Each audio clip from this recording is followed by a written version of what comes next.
მნიშვნელოვანია, რომ ბრიუსელი დაუბრუნდეს ევროკავშირის საბაზისო ღირებულებებს, როგორც ადამიანის უფლებების პატივისცემა და სამართლის უზენაესობა. ამის შესახებ საქართველოს პარლამენტის თავმჯდომარე სოციალურ ქსელში წერს.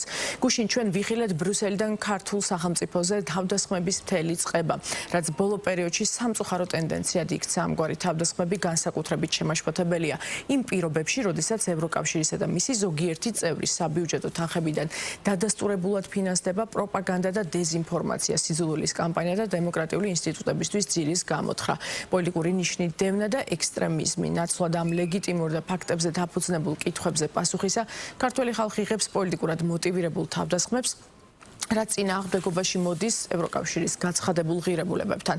მნიშვნელოვანია, რომ ნაცვლად კითხვებისგან გაქცევისა ყველა დონორი მოიქცეს პასუხისგებლიანად და ლეგიტიმურ კითხვებს გამჭვირვალედ გასცეს პასუხი, წერს შალვა პაპუაშვილი.